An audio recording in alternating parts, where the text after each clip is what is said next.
Welcome to Toffee Blue View, your source for all things Everton. I'm Gerry, here with Max and Terry, the usual crew. Gentlemen, are you okay today? Pretty good. Very well.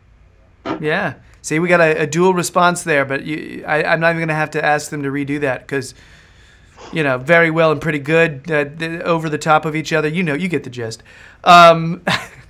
Before we dig too deep, the people who are actually watching this, you might notice the set has had a little bit of an upgrade with Everton gear. I was going to say Everton swag, but I'm 40 years old. 40 years old. Okay, it doesn't work. So anyway, special thanks to footyclub_UK. Their website is Club Shop Direct. They hooked me up with a rockin' scarf, Goodison Park sign, these awesome little dudes. You get Pigford and Sigurdsson, and both my boys were going apeshit for that. And lastly, yes, I'll be drinking my my coffee from this on the show from now on. So anyway, thank you very much, Club Shop Direct, Footy Club _UK. Thank you very much. We really appreciate that. I was very Everton gear poor, and now I'm feeling a little better. I geeked out like crazy. I'm sorry. It was just awesome. So the next thing you might notice, and podcasters, you may be able to hear it in his voice, but Max has had a good day. Yeah. He's had a very good day. And the people who are watching are going to notice he's wearing a tie, and he just looks... The guy already normally looks immaculate, but it's even more so now. What the hell?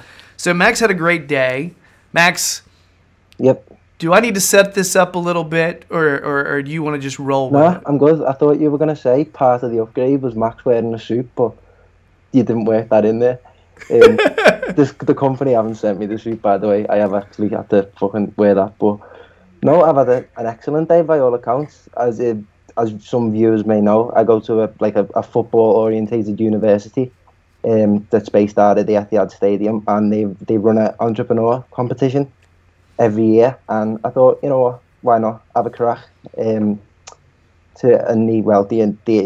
initial thought process is to set a podcast up branded by the uni. I feel like there's a market for it. I had to prepare a pitch and a presentation, presented it to 4 members of the board, including one of the founders of Orlando City, and they've decided to give me 3K towards it, which I've got a very busy week, and that's a great start. Oh man, I'm ridiculously proud. If only you had some experience presenting every week, twice a week. No, man, that's awesome. You had to. I can imagine you would be very confident and comfortable, and you will have done your research because that's what you do. So let's talk Derby. I'm gonna lob a softball question at Max, and then I'll go to Terry for the more football related stuff. Max, you were there. I saw your video on the Twitters. It seemed pretty damn electric. It's honestly, through the TV, I was sitting there just admiring how up for this Goodison were. Has it been the best atmosphere this season? Yeah, by far, definitely. That it started floating around, make Goodison horrible again, and that's exactly what it was. It was just, I felt good. You felt good being in there. The atmosphere was just primal. When I come in, one of my closest mates works in the little kiosk in the family enclosure where I sit, and I usually go over to him when I get coffees and that. So I was ordering coffees and was talking to my mate, and it was just that loud. He was like, "What? Can't hear?" It was just, the atmosphere was that good. It felt like some sort of European game almost. Yeah, and I felt like Tony Bellew was going to come out when I started in the sirens, but.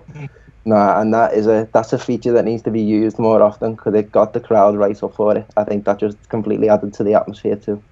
You think Max used that on special games, or are you one of those who wants to hear it every home match? Think about it though, we've got big games coming up, so I mean, yeah, we've got the likes of Arsenal and Chelsea and Man United coming up, so if there's ever games to use them, they're the games, aren't they? That's true, because we need to stay up. These are not difficult, or these are not easy matches coming soon. I don't think we're that bad. I don't think we need to. Oh no! When I stay up, I meant momentum. I didn't mean going down. Sorry. Yeah, I'm not. I do not mean it like that. So like, please don't be going that negative. Hell no. Am I ever that negative? I'm like the naively positive American guy. Remember? Gosh, Max stares through the screen and heat beams shoot out of his eyes. What are you talking about? Relegation? No. No. So yeah, it was cool to watch. I was actually watching from a bar with some other Everton supporters, and the other half of the bar were Liverpool supporters, some of whom I know and are actually okay Reds. But it's funny. I feel like we just cheer. We're a little different than the Liverpool supporters. You know, I don't know. They seem to cheer the ball every time they got the ball across midfield as though it was going to be a chance. You know, you'd hear this, hey! You know, and you're like, whoa. We just intercepted it. We're going the other way. What are you cheering for, guys? This is not a moment. You know, and the irony of being accused of cheering for corners when that's actually the case. But yeah, it was cool. It was one of those. They took it. They took it like a loss. They did. Yeah, they will do, won't they, obviously. Yeah. If that's the game that cost them the league, then they will do, so you can understand that. Yeah. Terry, let's talk about the actual football that happened, the actual game. The two, like, what the hell moments, or the what the hell submissions to the starting lineup. Schneiderlin and Walcott were the two, I think, a lot of Everton supporters were like, Walcott the main one, because however, they both played well the previous match, right? So, give me some thoughts about how you felt Silva set up the team and how that worked for him, basically. To be honest, I think he's turned to Schneiderlin in the 17-day gap because he realised that the defence, they were really poor for the pre-games. All the games prior to Cardiff, the defence had been poor in several different ways. So I think he thought, well, I need to do something. I need to change the makeup of the team a little bit. He said he wasn't going to make drastic changes to how he approaches things, but he did make. He took Andre Gomez out of the team.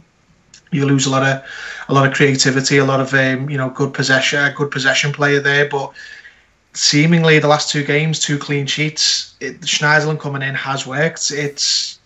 We seem a lot more solid with him in the team now. The Walcott inclusion, I don't know.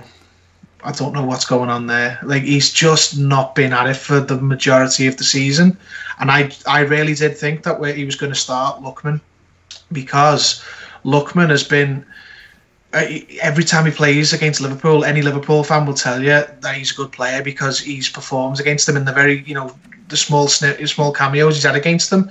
He seems to like playing against them. He seems to find get a lot of space, maybe because their fullbacks leave a lot of space behind them. I was amazed to see Lookman not even on the bench and Walcott starting because he's been poor, and he was poor again. But do we know why at all about Lookman? Why? I don't know why. No, I was led to believe. I think we thought he was injured, like when he was left out of the squad a few weeks ago, and Silva said it was tactical. So I'm under the impression it's tactical again this time, which just kind of leads me to believe that he felt like, our players on the bench that he had were a little more dangerous off the bench. This could be an attitude thing, or it could just be unfortunate numbers kind of thing. Yeah, because I was speaking to a mate about this today, and he said that might be the testing his attitude, but I literally being the situation being as it is, he is an effective player that we should utilise. I don't understand why you'd exclude him like that. He can change games, particularly when we were going through the bad run. Could have done with him, but I don't understand the club's treatment of him, to be fair, because he's a very valuable player. If he is to be sold on, he could be sold on for upwards of 40-50 million if we play him and give him time. But I'm not for excluding him at all. Yeah, I told the guys near me, I said, I have no idea why Lookman's not in the team. He's one of the only people that we have that can come off the bench and change a game. Literally the same thing you just said, Max. It's just like a repetitive cycle with him now. Every season, it's like he comes in for a bit, looks good, everyone wants him to play, and then he disappears. And it's not like the players who are ahead of him are outperforming him or playing really well, and he just can't get in. It's like Walcott's, he's turning into the boo boy, but that's not really, I can't really blame the fans for that, because he's not been playing well and he's ineffective in a lot of games. And you've got another player there, this young player, who everyone rates, everyone can see it. Even the manager has gone to great lengths this season to explain he's a great player, we're going to use him, we're not selling him, so on and so forth. And then these games come along and he's just nowhere to be seen. There's something more to it, clearly, but I don't know what it is. Yeah, we'll talk more about Walcott and about Schneiderlin in subsequent segments. We've got one on each of those guys coming up, and I have a feeling we'll delve back into Lookman at that point as well. Thoughts on the substitutes? Richarlison came in for Walcott on the right. Gomez came in for Schneiderlin, and Jink Tosun came in for DCL. What did you guys think of the subs? Max, do you want to start on that? Yeah, I thought the initial lineup, was part of a game plan to bring those subs on and try and, effectively change the game. When you bring Gomez in, you obviously get a lot better possession play and agility going forward than you do with Schneiderlin. So obviously that would create chances later on. So if that's what I made of the substitutions. But CalvertLewin, he ran his legs off, but he did look gassed at the end, and I think that was something that I grasped from the end of the game, really. That Liverpool looked a lot fitter of a team. We did look knackered at the end, but it was a great performance from us. Terry, what did you think about the subs? Pretty much spot on, or did you raise some eyebrows about one or two? As in the whole bench, or just the ones who came on? Oh, the ones that came on, I'm sorry. Ones who came on. Yeah, I mean, they were what they were. I mean, I thought Richarlison coming on for Walcott was the right move, because Robertson I'd found it quite comfortable down that side until Richarlison came on, and Richarlison started giving him something else to think about, because it had literally been Coleman versus Robertson the whole time until Richarlison came on. And then when Richarlison came on, he started to get behind him and pull Van Dijk across, which opened up space for the rest of the team. And it was around that time that we started to see some of our better possession and better chances. The other substitutes, Tosun, thought that was an obvious one. CalvertLewin had worked his socks off. He played really well. He made life difficult for what is one of the best, if not the best, defender in the world. Van Dijk was fantastic, and when I say he's made life difficult, he didn't Van Dijk didn't struggle. Don't get me wrong, but it's very easy for a lot of strikers to just shrink when they're trying to play up against a defender like that. And CalvertLewin didn't give him a moment's rest. And when he actually peeled off Van Dijk and started playing against Matip, he started to get a lot of joy. Some of the spins he did were really good, and I just thought it was time to replace. Give him a rest. He gassed himself, as Max said, and Tosun is a box striker, and it could, on another day something could have fell for him. And who was the last one? The last substitute? Remind me. Gomez for Schneiderlin, Richarlison for Walcott, Tosun for DCL. That's all three. I think you commented on all. No, Gomez. I was really happy to see Gomez coming for Schneiderlin, because I thought at that time in the game we needed more creativity from the midfield. Schneiderlin had, even though he'd had an all right game for the most part, had started to give away some sloppy possession before he came off. He'd started to, when Liverpool substitutes came into the game, Schneiderlin started losing it, or having it bounce off him and stuff. And I thought it's about the right time to bring in Gomez, someone who can really keep the ball and move it about the pitch in different ways. So I thought the substitutes were spot on. He didn't reinvent the wheel with any of them. He didn't change formation with anything, but they were all like for like swaps for the players who I think needed to come off. So yeah, happy with the subs. Yeah, I like them because they were positive substitutions to try to get a goal. It wasn't like, let's throw in an additional center back.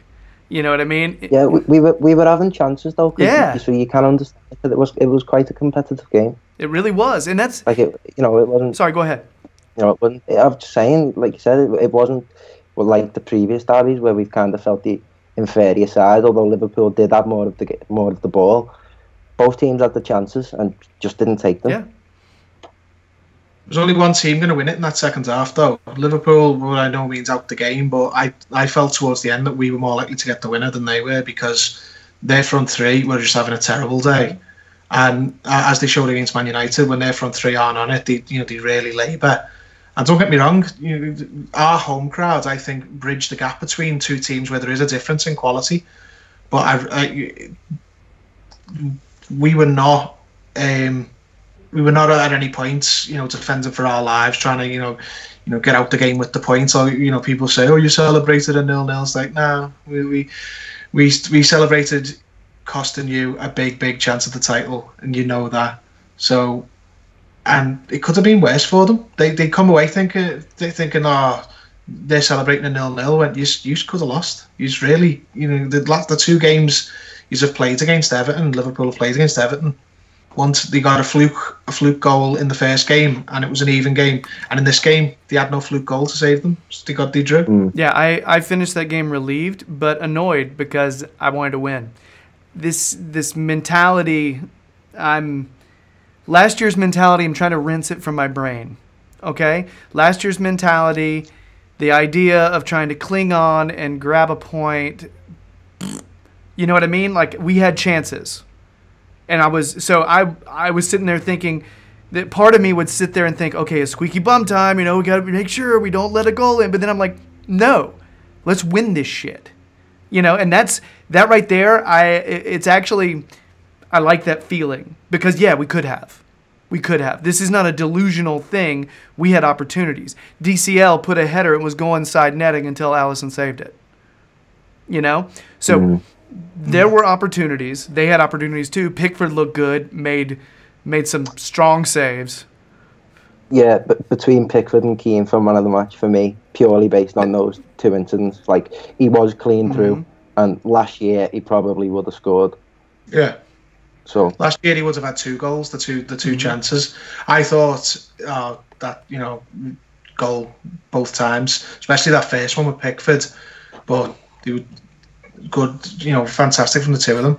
Yeah, and I think full credit needs to go to our defence for that performance. Like, it was, to the credit, a really good defensive performance for, better than what we've seen in a while. I was going to mention Coleman, who I think a lot of us, we've been talking about right backs. He's been playing better lately. He is stepping forward instead of, I don't know, you actually see him, I see him making a lot fewer mistakes now. And he's not looking as slow, which I don't understand how he pulls that off for the matter of like a month. But he's him and Luka Dean. You know what I mean? Luka Dean. Yeah. That one in the first half that he made a great challenge. That one where he recovered and managed to just blast it out. Yeah, Luka Dean. People saying he can't defend. Seriously, guys? Seriously? You just watch a game. Just watch one damn game. It's ridiculous. So yeah, there's a lot of different people you can go for man of the match for just sheer effort and work rate. And again, DCL, I think his defensive play and his pressing was impressive. And the fact, I think right now he is our starting striker. That's the way I'm seeing it. And I will say, although I like the idea of Cenk Tosun, but I didn't feel like we were more likely to score when he came on. It was kind of like, okay, we're losing speed.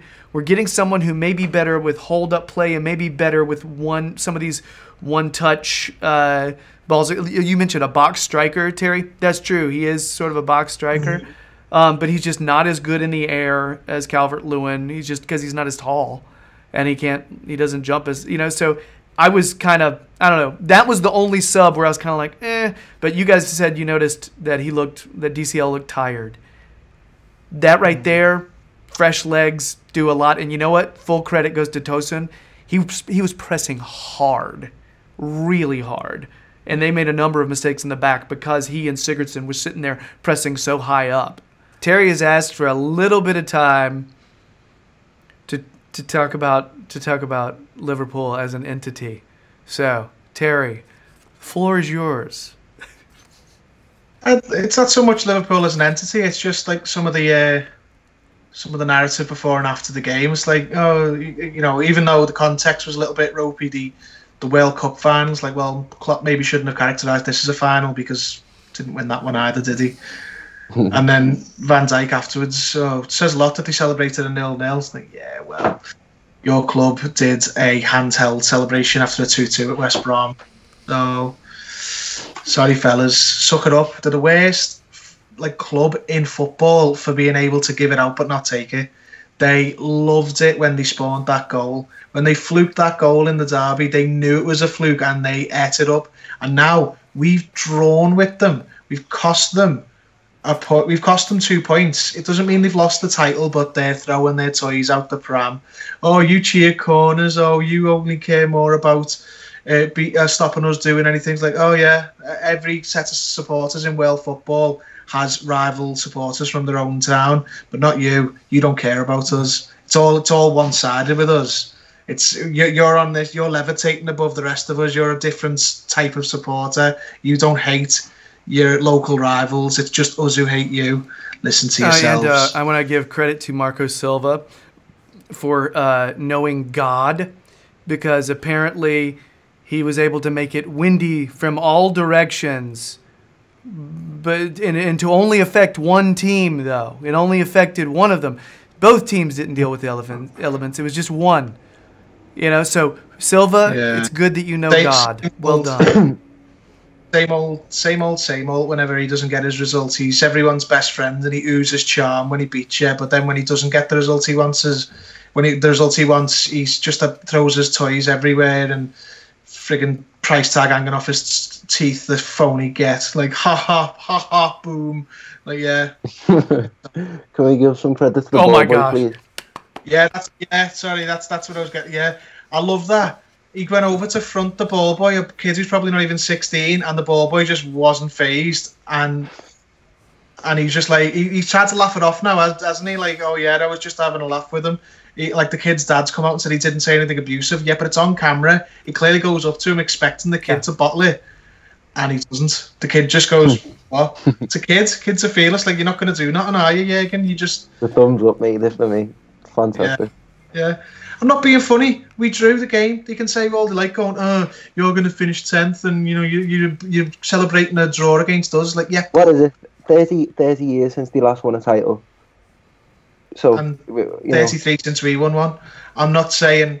I'm not commenting Everton are better than Liverpool, but it's like, no, you can't give it out like you do if you're unwilling to take it, and that's the thing. That's the core thing that bothers me about it. Like, I don't honestly pay any attention to them until they play us, and then it bothers me loads because they act like they're not like other football supporters. They act like they don't do what we would do. You don't want to beat Man City. It's like, yeah, but I remember Gerrard playing a ball through to Drogba to stop Man United winning the league. They're the same as everybody else, but they don't think they are. They think they're better, and that's why it feels so good when you upset them. Terry unleashed. Just saying. Good through ball by Gerrard as well. You are. The good through ball by Gerrard as well. I know. It just, that bothers me. It's like they've got this sort of perception of themselves that they're not like the rest of the football world, and they don't behave the way we do. And yes, you do. You're just in denial about it. If Everton were going to win the league and Liverpool could draw with them and knock them off the top spot, they'd be cheering a draw as well. They're no different than anyone else in either way. I'd also like to point out that we usually as far as accountability and taking responsibility, we usually will say, oh yeah, well we played like shit. This player did something wrong. This player did something wrong, and I feel like that's what we do. We look and we see ourselves as humans who actually make mistakes, and usually we're like we take responsibility. We find who's accountable, and they blame the grass. So. Who can say where the road goes, where the day